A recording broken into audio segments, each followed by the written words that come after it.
Hello there and welcome to the programme. I'm Laura Kyle.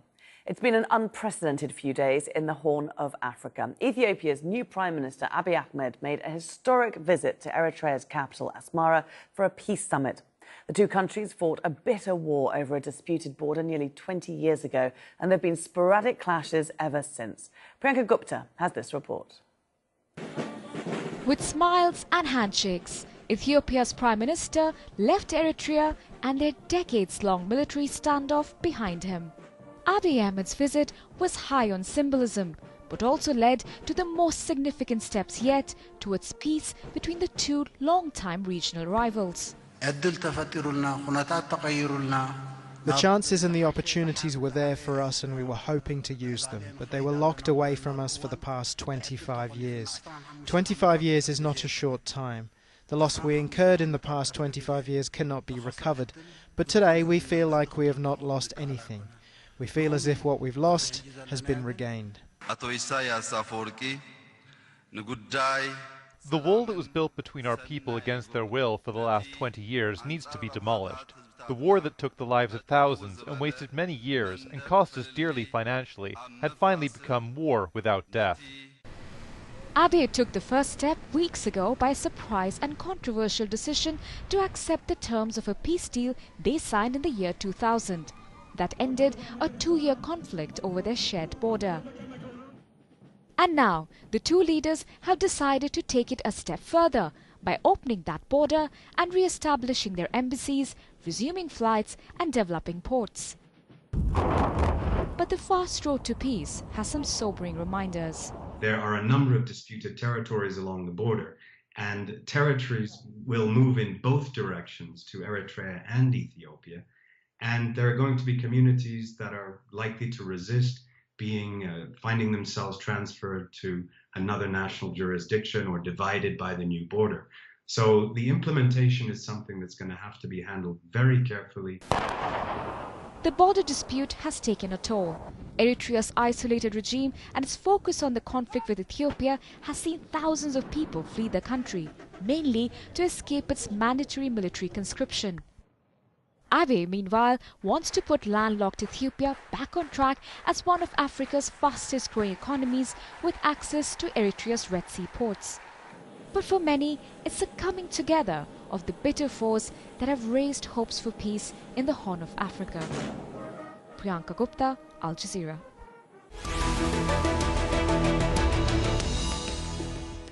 Let's take a look back at some of the important events in relations between these two neighbours. The Eritrean People's Liberation Front captured Asmara in 1991, which was then part of the larger Federation of Ethiopia. 2 years later, in 1993, Eritreans voted for independence and joined the United Nations, becoming Africa's newest state at that time. But in 1998, relations soured with Ethiopia, triggered by a dispute over their shared border. That led to a costly 2-year war, which killed nearly 100,000 people. Then relations improved dramatically in recent months, with Ethiopia's new Prime Minister agreeing to the terms of the agreement that ended the conflict.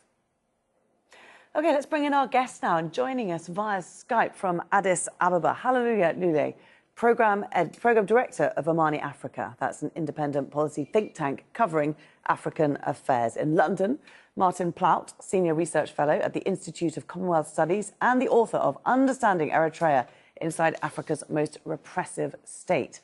And from Athens in the US state of Ohio, Abraham Zere, Executive Director of PEN Eritrea in Exile, which promotes freedom of expression. A very warm welcome to all of you.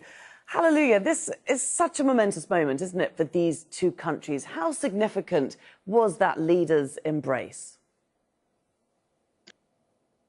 It was very significant, especially, it was not just a closure to the 2 years of unnecessary and brutal war between the two countries and 18 years of stalemate. It was also, it had also a power, the embrace had a power to heal, the 30 years of war Eritrea had, the 30 year of war of independence Eritrea had with the former Ethiopian governments.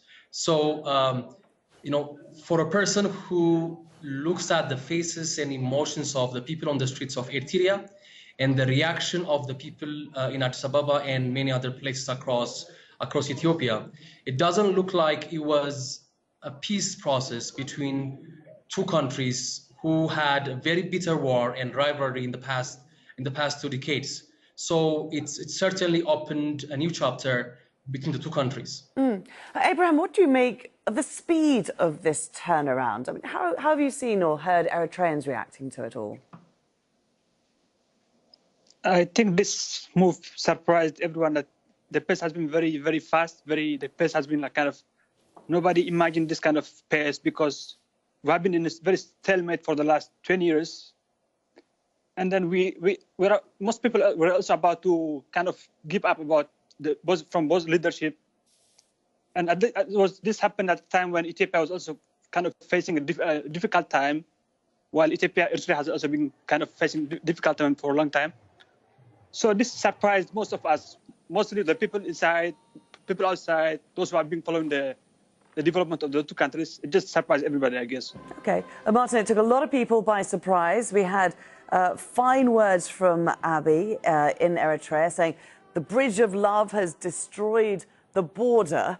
But in reality, how much hard work is now needed to implement this peace deal? Well, there's certainly a huge amount that needs to be done. There are many, many issues, and I'm sure we'll explore some of them in the next few minutes. But one shouldn't underestimate the huge amount of work that it took to get where we are today. This didn't just happen. There have been a long history of attempts, some by the churches, some by diplomats. The United States, for example, has been working behind the scenes, and it's taken a long time to get here. But the key issue was the election of Prime Minister Abiy in Ethiopia, which really broke the deadlock. And that allowed President Isaias Afwerki in Eritrea to say, well, you know, it's a new government. We've got rid of the TPLF regime, the Tigrayan regime, which was in charge of Ethiopia for so many years. And we can now have a new beginning. But it's taken a lot of time, and there's been a lot of arm twisting. So, Hallelujah, what do you think it was that Abiy was prepared to accept that was about this peace deal that his predecessor so resolutely rejected? I think the major reason why this peace deal was accepted by the government in Asmara is, I believe, it was extended. The olive branch was extended by a person who came to power in spite of the TPLF, or the Tigrayan People Liberation Front, a party that was at the forefront of, you know, the war that happened 20 years back. So the government in Eritrea had this very strong, bitter relations between, with the TPLF, and Abiy's message was received because the government in Eritrea believed that it was genuine, and they believed that TPLF was not on the front seat anymore. So I also believe that there are also be a recognition that the 20 years of the war and the stalemate, the status quo was not sustainable, and there was also an element of external intervention. There were some guarantors that have been pushing from outside to reconcile between the two countries. But I think the most important factor here is, I believe, people in Asmara believed that Abiy was making this initiative, even though there were some, the initiative was not really new. They believed that they could engage with him without a significant influence from the TPLF. Okay. Abraham, Abiy is getting a lot of credit here internationally. What about President Isaias? So should he be getting any credit for this breakthrough as well? I guess he also deserves some credit for just accepting this kind of peace offer. I would say, because we have reached a very difficult stage before this peace process. And it was also a good exit for both President Isaias Afwerki and for the whole region to accept this peace process. So I would say this came not as an option, but as kind of necessity to just end lots of stalemate. If we look at some of the practicalities now, we've got the border area, but there's no line, is there? There's no demarcated border that exists there.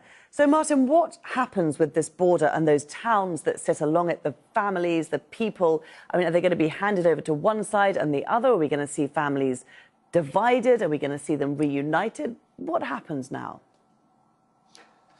Well, you have to go back to the peace deal that was signed in Algiers at the end of the appalling border war, in which something like 80,000, 100,000 people died, and perhaps 1 million people were displaced. And when that took place in 2000, both sides came up with a formula which was that the border would be adjudicated by an independent panel set up in The Hague, but that they would do it ex aequo et bono. Now, that's a bit of Latin. What it means is without regard to fairness and justice. It had to be done purely legalistically, according to the existing treaties and international law. So that is what both sides agreed to. And when the border was finally published a couple of years later, Eritrea discovered that it had won the key town of Badme. It's a very small town on the border, really not much more than a village. And Ethiopia was absolutely horrified. And that was why the Ethiopians then said, no, hang on, we now need to discuss this a bit further. And the Eritreans said, we have nothing more to talk about. The border must be demarcated. So the border has now been demarcated by the International Boundary Commission. They've said the border goes from here to here, and they're given exact coordinates. And they did it ex aequo et bono, without regard to fairness and justice. It cut through towns, it cut through, not through towns, perhaps through villages, through homesteads, it cut churches from their congregations, but that is what both sides asked for. Now, in the current situation, the key issue is, will both sides be a little bit more flexible? It is, of course, up to both of them to decide, yes, that is the international border, but we'll be generous. We'll allow this little area to go this way, that little area to go that way, because there are big areas on both sides that both sides will gain and lose. The border gave chunks of land to Eritrea, chunks of land to Ethiopia. But what they can mitigate the impact this has on the local populations, which are severe, if they want to. But that requires a spirit of trust, generosity, and that is what we haven't had in the past. Do we have it now? I hope so, but we will know when they get down to the detail. OK, Hallelujah, what do you think when you see Abiy? He's brought Ethiopia this far, he's brought the two sides together. Is he prepared to continue being flexible and open? I think there's a general belief among scholars that the border war was not primarily about the border. There were economic, political, ideological, and structure of the state structural reasons for the war. And I think to go forward, even though there is high level of optimism and excitement from both sides, and there is enthusiasm and commitment to pursue the path of peace and reconciliation, there must be a proper reflection and examination of what caused the war, what was the underlying problem that that brought the two brotherly and sisterly people to the conflict, to a very, very bitter conflict that resulted in the deaths of hundreds, tens of thousands, and the displacement of another thousand. So right now, I think we're in a phase of excitement and enthusiasm, and we may see more actions, more decisions from both sides that can consolidate the peace process. OK, Hallelujah, let's jump in there, because not everyone's excited, are they, in Ethiopia? If we look at the people in this town of Badme that has been brought up on the border, they've been fighting on the front lines, they've lost a lot of people are buried there. Are they going to be reluctant to be handed over to the Eritrean side? I mean, the demand for reconciliation with Eritrea was primarily coming from the Tigray region. And for Eritrea, the war and the stalemate that followed was the single most issue that defined its internal, its domestic and foreign policy. It was not the same for Ethiopia. Its impact was mostly visible in Tigray, and if we zoom down, it significantly affected the lives and livelihoods of people living, near the border. So the strong demand for resolution of the conflict was coming from, the activists and politicians from that specific region, the Tigray region, and rightly so. Activists and politicians have been making these demands to the former prime minister, for example. I'm just going to jump over to Abraham, because the president of Eritrea, I mean, he's used this conflict, hasn't he, in the way that he rules the country. He's used it to justify a brutal crackdown. Do you think that that might change now? I'm afraid this would be a kind of the beginning of the long journey, because there are lots of outstanding issues in Eritrea. We need kind of these people are taking this as a step to further improvement in their lives. We have outstanding issues of militarization. People are expecting to end this indefinite military service. We need issue of regime, trade and industry with neighbors. Release political prisoners. We have thousands of political prisoners in the country now. Implement the rule of law. Implement constitution. We have lots of outstanding issues. And I also think that the roads ahead are very challenging, especially for Isaias and for Eritreans as well.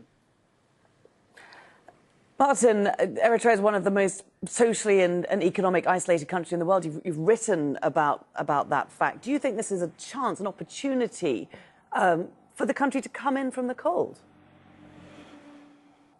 Oh, I think that it certainly is. I mean, something has already taken place. There is already a letter from the Secretariat of the regional organization IGAD, the Intergovernmental Authority on Development. This is the actual letter, and it says to the Eritreans, now that this has happened, we'd love you to rejoin our regional organization. So there is already an attempt to bring Eritrea out of its isolation. But there are also sanctions which the United Nations brought up because Eritrea was backing al-Shabaab in Somalia and was interfering in Djibouti. And as a result, there were sanctions against the Eritrean government, not against the people. They weren't economic sanctions. They were military sanctions against the people, against the government. And it is quite possible that the Ethiopians, who were some of the prime supporters of the sanctions regime, will now say, well, look, we think these issues have been resolved, let's lift the sanctions. And if that happens, then certainly it could easily go through the United Nations, the sanctions would be lifted. But, you know, there are so many issues that can trip this whole process up. And, you know, both sides are going to be pretty suspicious of each other. You can't have this amount of hostility, 20 years of hostility, and all these deaths, and just wipe them away in one moment. I hope there are no stumbling blocks, but one can't be sure that there won't be. Hallelujah, what are the main issues that we should be looking out for here? Well, you know, when the war happened, in '98, the power relations between the governments in Asmara and Addis Ababa were completely different from the power relations that exist now. Ethiopia has significantly changed in the past 2 decades, economically, militarily, and politically. The same cannot be said for Eritrea. And there were some ideological differences. For example, with opening of the borders and movement of people, there will be movement of ideas as well. Just to give one possible point of contention could be, Ethiopia has a federal system that's based on identity and ethnicity. And the Afars, one of the national groups who live on both sides of the border, they have an autonomous region in Ethiopia. They have their own capital, they have their own government, and they have the right to use their language for government, for justice, for education, on media. So there is an already existing movement in Eritrea, the Afars movement in Eritrea, that demand somehow, some kind of status within, in Eritrea. So it could, for example, it could exacerbate, this nationalist movement and nationalist feelings, and a demand for recognition, a demand for representation and autonomy in Eritrea. Okay. Abraham, it's been mentioned that this particular conflict has spread to other conflicts in the Horn of Africa, in the region. We've got proxy wars happening in South Sudan and Somalia. Do you think that stability between Eritrea and Ethiopia could spread throughout the region? I hope so, because also these countries have also been playing key roles in, say, Ethiopia has been involved in Somalia. Eritrea was involved against Ethiopia. Ethiopia was involved against Eritrea, against Sudan. So each country has been playing some roles against other countries. So I believe if peace has been signed, I also read today they signed peace deal between the two countries. That would also secure security and peace in the region, in the Horn. So I believe if implemented properly, peace could be kind of again in the region, in the Horn. Martin, you mentioned earlier that the UAE and Saudi Arabia were involved in bringing these two sides together. Just how heavily is their involvement now? Oh, I think it is very important. You mustn't forget that Eritrea really broke out of its isolation because of the war in Yemen. They joined the Saudi and UAE effort against the Houthi. They broke their ties. Asmara broke its traditional ties with Iran, and it established its relationship with Saudis and the UAE instead. There are even suggestions that there are some Eritrean troops in Yemen fighting against the Houthis. They also gave the port of Asab has become a base for the UAE, and the Saudis operate from there, and there are also planes which fly from Eritrea to bomb the Houthi positions inside Yemen. So they've been very much involved in this whole process. There are also stories, Human Rights Watch say that some of the people captured in the Yemeni war are then brought to Eritrea and tortured. So there is a really intimate relationship between the Eritreans and what happens on the other side of the Red Sea. So that has played a big role. And the first thing that happened was that President Isaias went to Saudi Arabia. And while he was there, the Saudis said to him, well, why didn't you just pick up the phone to Prime Minister Abiy? And Isaias said, no, I'm not going to do that. Subsequently, after some meetings which took place in the United States, at which Don Yamamoto, who is the African lead for the Trump administration, or was, he's just been replaced, he actually brought some of the Eritreans and the Ethiopians together. There were discussions there. And then subsequent to all of that, President Isaias goes to the UAE and is basically, I think, told, really, you must move. You must now take your chance. You make a deal with Prime Minister Abiy, and there was apparently a lot of money was put on the plate for him to do so. That is, I mean, I don't have that confirmed, but that is the story.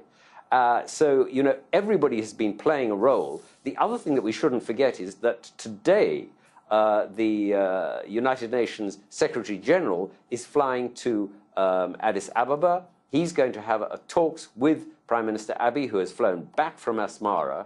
So everybody is getting involved. The Americans, the Saudis, the UAE, everybody's trying to make this happen. I'm sure the African Union is also doing what it can. And they're all trying to buttress this. So this 20-year-long stalemate, no peace, no war, constantly undermining each other wherever possible, is ended. And it would take one huge problem off the plate of everybody in the region if it can succeed. But as I say, there are lots of stumbling blocks. As Abraham put it, it's a long journey. Absolutely. We will keep following it closely. It's been a fascinating look at some very big changes that we've seen very rapidly in the region. Thank you all very much for joining us. Hallelujah Lule, Martin Plaut and Abraham Zere.